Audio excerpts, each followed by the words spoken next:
Well, it's just like this, but you can see, like, you can actually see everybody's face and, like, what they're doing. Okay. But the person who's talking, sometimes the other person, like, if they want to talk, another person, they either raise their hand or they wait till the person is done. But if, like, also in a polite way, if you're not talking and somebody else is, you should press your button to mute. So if you by accident talked or you needed to cough, you're not interrupting the other person, so somebody else in the Zoom cannot hear. Hello, everyone. This is Dale Basler from Lab Out Loud. And I'm Brian Bartel.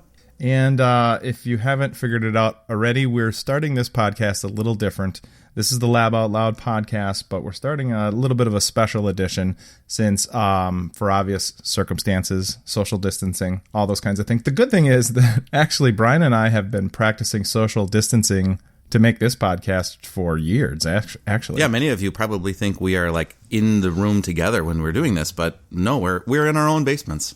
Yeah, it actually just works out that it was been much easier to record it in our own basements and then connect that way. So as far as making podcasts, I think there's going to be a ton of podcasts being made in the next weeks, months to come. I'm actually excited to think about the new things that students might create too. Yes.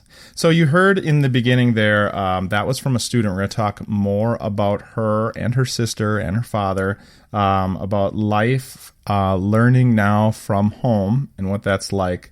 But this podcast is supported by the National Science Teaching Association. And it was literally 2 weeks ago, we pushed out the previous show. Very good show. Go back and listen to it. Mm-hmm. You'll have plenty of time. And we were talking about and thinking about the NSTA conference, which was coming up in Boston on April 1st. And, of course, we know all of those events and things like that have been closed. Some things have been postponed. Some things have been canceled forever. So it's been a huge shift, and it's weird to think about what a difference a few weeks make. So it's been a big change for all of us. Brian and I are supporting teachers teaching at home. I'm sure many of you listening are now teaching from home. And that's going to bring us to a place where we're going to have to seek out new ideas, new ways. We're going to learn a lot. A lot of new strategies, too. Yeah, we're going to make mistakes. We're going to learn from those mistakes. And so instead of having the NSTA conference that's coming up, fortunately, we'll be able to kind of unlock some of the great things from our peers, things from the NSTA community, resources that are out there. Mm-hmm. And actually, NSTA has really stepped up and, like a lot of other places, and offered a lot of support and resources for the membership and also for people who aren't members as well. And so one of the things that you'll notice if you go to nsta.org is there is a slew of things that you may want to take advantage of. And one of those is a 30-day free membership from NSTA. But there's also things that if you're not a member, you still have access to, like coronavirus, elementary and secondary lesson plans and resources. They're putting together a learning center collections of resources and tools for teachers and parents. There's this is cool, actually, a free access to their interactive ebooks. And so there's a lot of topics out there that, you may just not have handy, but you could, again, this is something that students could get into. What I particularly like about this for students is that unlike some other free things out there, you don't need to create an account. You don't need to have students sign up for a free trial. It's just open for them. So the interactive ebooks, that's really spectacular there. And that's just nsta.org/ebooks that way. So definitely check that one out. There's a few other things too, like apparently there's going to be some videos highlighting these interactive ebooks. There's going to be other things like the free NSTA Press book chapters that are going to be available. And then there's also an initiative for them.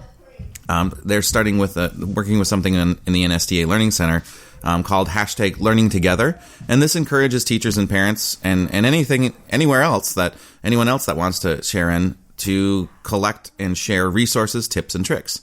So these are all from NSTA, and I think it's definitely worthwhile to check out nsta.org and take advantage of these resources at the moment.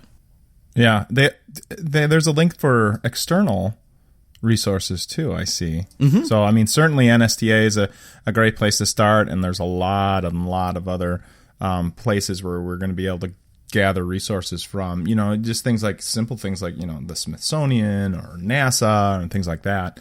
And I can see that some of that has been put together under those external links. And I know that in this day, in this exact moment in time right now, a lot of you probably have resource overload. And we feel the same thing. And there's been so many things that have come through my inbox that are offering free services and other things. And it gets a little bit overwhelming. It does. Well, some of it is almost just trying to make a quick buck advertising, and then some of it is really trying to kind of serve teachers. Right. So it's really, really nice. But I have gotten marketing ones. And I'm like, aw, not now, dude. So we put together a few resources that we think are particularly helpful, and these are all in the show notes for this episode. So if you just go to laboutloud.com, find this episode, and you'll find all the links there. That's kind of a curated list. I know there's many of these lists here, but these are things that I've kind of looked at. Dale's kind of given his stamp of approval to. Again, some of these I try to go for things that are like Dale said, are for the most part giving out resources just as a means of helping out right now, and not trying to gain future members necessarily as their core mission. Right. So you scrubbed through our episode list too. I did. So I want to highlight some of these free resources, because we'll get to our list too, because of course we're a resource, and we have had a lot of episodes that have had resources there, and it's a good time to highlight those. So we have 24, I want to say, specific episodes that have gone over resources that you can access, students can access as well. And it's fantastic. There's MOOCs, there's things from Nova, brain stuff, there's lots of other things too, even apps like Physics Toolbox. So definitely check some of these out, because I think that, it's easy to forget. I forgot a lot of these, and we can definitely go back to them. Yeah, and most of our interviews are with scientists or science writers and things like that. So those can possibly be used in class. I know teachers have used our episodes in class in the past with certain scientists and things like that. So now might be a time to even seek more of that out. Right. I definitely, that's going to be another project this coming week when I have a little time on my hands. But that's one thing I want to go through, is go back through the episodes and find the episodes that might be more appropriate for a student to listen to. As you know, this is really a teacher episode. This is us teaching to mainly science educators. The whole show, you mean, is a teacher show? This show here, of course it is. Yeah. But we have certain episodes that really are something that you could just basically share out with students. And I want to remind you that our episodes, of course, because they are audio, they require a lot less bandwidth than a video resource. And that's something to consider now, because we know that's becoming a big deal. We're recording this on Sunday, March 22nd. And so that kind of gives you perspective. But just recently I saw that Netflix, YouTube, Amazon Prime, a bunch of streaming services are kind of bringing their quality down a bit, so people can get their jobs done and all the other important work done. Absolutely. That's not in the U.S. yet, but I can see that heading our way. We'll see. I've noticed a lag in some of the services that I depend on. Yeah, I have too. Yeah. So bandwidth is going to be a problem, for some of our students, particularly students in rural areas and things like that. So an audio podcast, you can download it, then play it. You don't have to stream it. Some other science resources that I think are important here too, and again, speaking of audio, Audible has something called Science Stories that they released, and these are free. Again, you don't need an account. You can just go and play them, and they're from all kind of disciplines. So there's a handful of science ones at a few different levels. So the elementary level has something called the Giants of Science series, and it features 4 different scientists: Marie Curie, Sigmund Freud, Isaac Newton, and Leonardo da Vinci. So that's just one resource right there that has four different audiobooks. And at the tween level, they don't really say middle school. They tween is the cool thing to say now. That's a hipster I know. Tween, yeah. But there's astrophysics. You think the kids want to be called tween, though? I don't know about that. Who knows? Yeah. But astrophysics for young people in a hurry. This is by Neil deGrasse Tyson, Oh, yeah. Gregory Moan, Gabriel Decure. I'm sorry if I... That's a free... That's a free stream? audiobook. And wait. Guess who it's narrated by? Who? LeVar Burton. Yeah. Butterfly in the sky. And then at the teen level, again, they don't say high school, but the teen level, Flatland. Oh, that's a romance great of many book. dimensions by Edwin Abbott. I have that book somewhere. Yeah. So those are definitely some resources there. Pasco Scientific is going to be releasing some software and science curriculum. There is a bunch of NSF-supported STEM apps that you could look at. I put in things like code with Scratch and Scratch Junior because I still think that creating and coding is something that if they're going to be online, might as well do it with this. Sure. There's also some information about citizen science and like Zooniverse and some other things that you can Fold that we've had on the show before. You can have students do some citizen science. Now, I will mention, and I think this is really important, when this is a suggestion for students to do citizen science, please keep common sense in mind. Please make sure that, it is highly important to think about not using things that we're running out of in stores as part of a science lesson. Oh, yeah. No toilet paper science lessons. Right. And then... or food. Well, yeah. I mean, you might say, okay, well, you could do like an osmosis lab with an egg and vinegar. And yeah, I agree that would be a fantastic thing to do. However... eggs are running out of shelves in stores, and so I think we have to be a little bit careful about that. Maybe they could do science lessons where you plant vegetables, and then you can eat them later. For maybe training for necessities in the future. Yeah, there you go. And then some other resources. We've seen a lot of webcams for like the Monterey Bay Aquarium and zoos. I think those are fantastic. But I also found Google Arts and Culture has a national parks tour. And so, you might, for maybe you're thinking about needing to do some at-home geology lessons, and you can take a look there. One of the things that I know people have been doing a lot of is trying to do read-alouds, like digital storytelling. And there are some issues with that, with copyright and of course, bandwidth. I think we have to be a little bit careful about that, too. Well, just the timing of it, too. If you want to do it live, coordinating all your kids. Absolutely. Parents at the same time. And let's face it, some of these households are going to be struggling with lots of issues, from illness to coordinating finances and jobs and things like that. So I think everything I've been seeing is asynchronous is better than trying to do something at the same time. Bingo. But I also think we can look at things that are already online instead of recreating the wheel and uploading more content that isn't necessary. So I'm not necessarily saying go to these resources, but I thought, one thing that'd be kind of cool, there's a link in the show notes called Storytime from Space. And these are astronauts that are reading stories in space. They're in space now? Well, they're recorded. I think, they're... No, I mean, they're reading them from space. They're in the space station right now. Hey, there's one place, talk about quarantine. Well, exactly. So, social distancing, they have that atmospherically beyond. Check. But, so like and a lot of these are things like Max Goes to Jupiter, Endeavor's Long Journey. So they're science-themed. Max Goes to Mars. But they are basically... an astronaut reading them from the International Space Station. And I think that's cool. That's a fantastic use of what's already out there instead of recreating the wheel. That's awesome. Anything else? There's a couple other minor things, and I didn't want to, again, overload people, although this list, when I look at it, is overwhelming. But Access Mars is like basically this is like a field trip to Mars. This is a web VR experiment, so the real surface on Mars recorded by the Curiosity rover. So, well, the list you're putting out though is already curated, though. It is. So it's not everything under the sun. So it's already a curated list. Yep. So maybe just teachers listening, try click through 4 of them at a time, and then take a break and take a couple days off, and then look at another set of them, so you can go through it that way.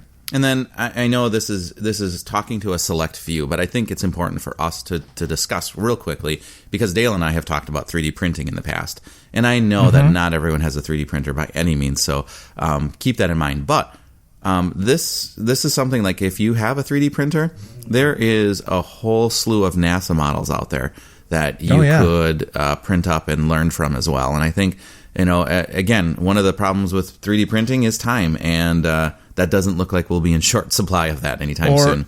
No kidding. That was always the downside of 3D printer. I suppose you could find a 3D printer in your neighborhood. There are some maps out there that showcase what 3D printers are in your neighborhood. Yeah. And then you could try to connect that way. Sure. Yeah. Lots of resources there. Again, I'm not trying to overwhelm you. I think Dale mentioned it, well there, that, chew on a few of these. And again, a lot of these are going to be things that are enrichment or things that just kind of excite students about science. I think that's probably our biggest role right now as science educators, is to keep moving students forward a little bit, but just kind of keep them interested in science and give them opportunities to explore new things. And, ways to connect with the things, their classroom, the teacher, their classmates. Ways to make those connections still important. Well, and that kind of routine. And I didn't mention this one, but we've had Skype a Scientist on the show before. Oh yeah. And I think let me look it up right now, because I think I saw that. I forget about some of these things. I think that they have a lot of scientists quarantined at home too, and they are maybe looking to connect with students that way too. So I think that would be another resource to check out. And of course, a little common sense here. Be mindful that there might be some scientists that are available. There might be others that are a little bit busier right now with things. So again, absolutely, use a little common sense. Let's not try to call out medical professionals right now. Let's not try to connect with some community leaders that might have other things on their hand. Correct. Yeah, absolutely.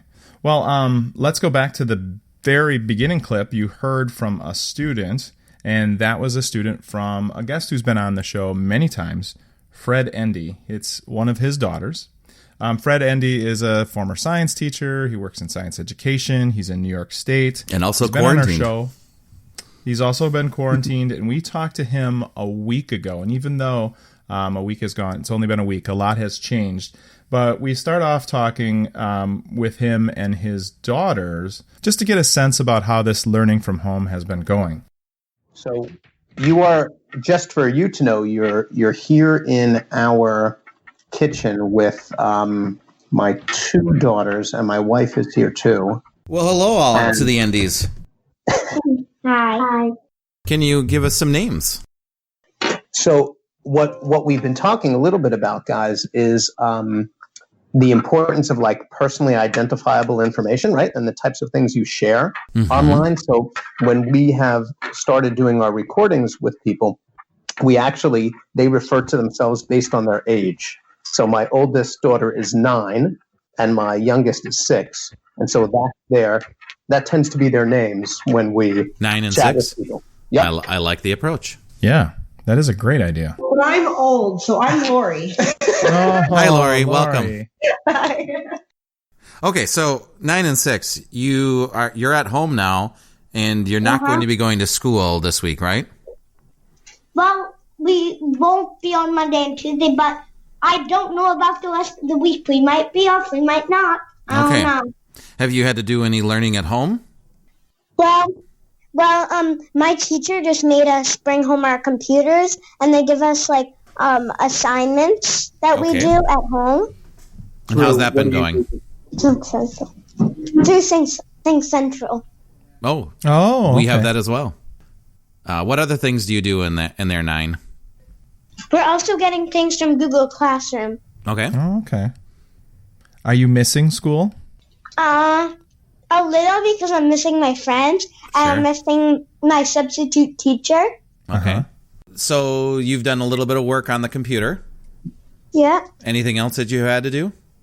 We did some arts and crafts, and sometimes my dad brings home a packet that's all math, and it has like for a grade. So he'll bring one for my grade and for 6th grade and for 9th grade, and we'll do it. And it's like mazes, and it's like math and science and art. Okay. We learned how to use Zoom too, right? Yeah. So in the beginning of the show, we had Six kind of describing a Zoom conference, and you've been doing some Zoom conferences so your kids can connect with other people. Let's go back to that. Can you tell us more about that? Well, we only used it yesterday because we called someone yesterday on Zoom, so we only used it for one day. Oh, so who did you talk to? Can you tell us who you talked to? Andrew and Elio. Okay. And are those friends? They're people who we know from, or who I know from some work-related items, and who we've also connected with through social media. Okay. Absolutely. Oh, I see. Okay. It's interesting that you've been doing this, because one of the recommendations that I've been seeing, if you're not going to be in school, is to encourage students like yourselves to talk to people, because sometimes they text or they type conversations. And so having physical conversations where you're talking or video chatting allows them to build some of their skills like you're doing right now and talking to people in person. And that was part of the rationale behind it, because I think that in a digital or virtual only type of structure, things can sometimes feel a little lonely. Absolutely. So you miss out on a lot of the really refined parts of interaction. So it seemed like a fun way for the girls to get some experience using a virtual communication tool and to have some fun doing it too. Absolutely. Sure. Do you have more conversations planned? So there's a list of about 2 pages long with people who said they would love to engage in conversation. Oh, wow. So, okay, wow. That if we can schedule a call a day. Oh, Brian, it looks like they're competition. They're going to have a podcast by the time this is over. Fantastic. That's pretty good. I have an opportunity to chat with just some different people, every day over the time that we are closed. Excellent. Well, 6 and 9, thank you so much for your time. We appreciate you giving some time to talk to us today, and we wish you luck in the next coming few days and weeks in learning at home. Thank you. Thank you. So once again, we thank 6 and 9 for talking to us. We also talked earlier to Dad. We talked to Fred about just, this from a teacher's perspective. What's been on our minds? What do we think our challenges are? Things like that. I'll say we've been, I'm going to knock on wood. You can't see that, but it's actually been a really fun couple days. One of my kind of funny fears, right? So it's a fear, but I love, in these types of situations, right? You hope anyway, it prompts people to be really organic, right? And like to recognize, and I know it as a profession, as educators, we sometimes struggle with being organic, right? Because we become so we've all had the experience where, for instance, like we've been home with sick children, right? And at the same time, you still have to like marry some work requirements, right? So I tell this story where when my youngest was really little, I stayed home with her when she was sick, and we were leading a webinar with some of our districts, and my boss at the time was sharing some details and in this presentation, and I was kind of monitoring the back end, right? I was moving the slides, I was sharing things off the screen, and I was muted, right, which was great. But my daughter had like an enormous bathroom explosion. Oh yeah, sure. I was trying to clean things up while also like transitioning slides, which was like an amazingly bizarre. That's some slide. multitasking, I Fred. wonder too. Right now, my kids. Right, exactly. That's right. My kids are older now, though. Right, of course. And I think. Do you remember? I think it was a CNN clip. It was an expert, Yeah. the UK, Yes. who they right, and the kid like comes into the office, right, and he's trying to like be very professional and manage like his little kid who's in there. I think that's going to make the rounds again, don't you think? I know. Be ready And for we're- this. And we're all going to be somehow in that situation where we're trying to do something professionally and like personally, our lives are going to collide in what will be really funny ways. And also at a time like this, like really acceptable, because what else are you going to do? It's examples of real life and opportunities for empathy that we're all going to need. It comes to mind the clip from Batman where the Joker is like poisoned chemicals, but in combinations, and so the newscasters aren't wearing any makeup or have done their hair or anything. Like this is what happens when it gets real, and I think we might see some of that. Like, and I was like, oh yeah, I got to get a haircut. Like if I don't get it this week, I might not get one until May. Thing. I did the same thing. I got my haircut today. Yeah, I raced in and got my hair. Just cut it. Don't touch me. And there's little things like that where I'm like, oh yeah, like things are gonna start to collapse a little bit, and for a good reason. But at the same token, the things you rely on, like I'm even thinking like, okay, when was the last time I got an oil change? Okay, I think I'm good for a little bit, and all that kind of thing where you just take it for granted the way that society operates. And this is throwing in some huge monkey wrenches, and I think there's a lot to be said that if we can't handle 2 weeks, and again that's unknown if that's going to be that much or not, but if we can't handle 2 weeks, then we really have to question our system and the fragility of it if we can't withstand this. Do you mean from like healthcare or everything? Everything, yeah, economically, healthcare. I mean, we don't have. Hey, it sounds like a good idea to remove all the safety nets at a time like this. Yeah. It really is amazing though too, as a society how we react, right? It was really a little bizarre going into the supermarket yesterday and seeing what was left in stock and what wasn't, and just like thinking of no peanut butter. Wondering, like the psychology of things, like toilet paper, bottled water, paper towels, chicken, ground meat, and then let me tell you, if you needed blueberries, there were a billion. It's just amazing to think about it. Like the light beer and the regular, the standard domestics were gone, but all the craft beers were still there. Like I got a story. So yesterday, my wife being a nurse, she's been buying and stocking up groceries for probably 3 weeks now. But we decided that we're going to make angel food cake because we've been talking about making this cake with the kids, and it got put off, and both of us were like, my wife was like, they need this report thing, and let's that can be something we do this evening. Dale, can you run in and go get whipped cream and vanilla ice cream? So I go into the store, and everybody, the two people in front of me got 2 things of toilet paper, and I'm just sitting there holding ice cream and whipped cream, and that's the only thing I have. And then I was like so proud. I'm like, okay, I didn't touch anything. I got everything. And I check out and I leave. I go through the door and I drop the whipped cream right in the doorway. Flies all over. Cap falls off, and I'm like, no. And then you just walk out because you're like, meh. I wiped that bottle down, and good.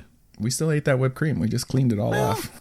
So that's it for this special episode of Lab Out Loud. We are planning to be back. If everything goes as expected, we'll be planning to be back with our regular show in 2 weeks, just like we always do.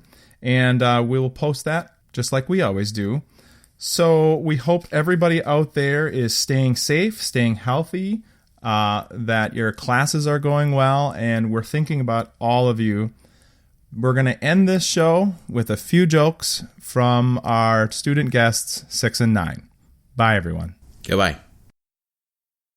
I have 2 jokes. Okay. One of the jokes is why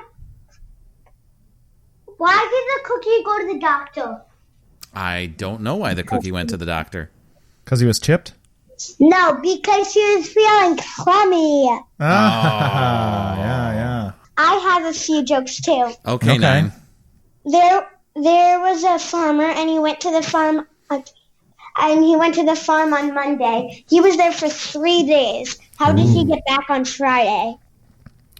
He left on Wednesday. No. No. He went on Monday, stayed there for 3 days. Correct? Yeah, and got back on Friday. Monday and Friday aren't full days. No. Monday. This is more of a riddle than a Tuesday, joke. Wednesday, Thursday. Friday's the name of his car? No. But close. His horse? Yes! Oh, okay. Well done. Well done.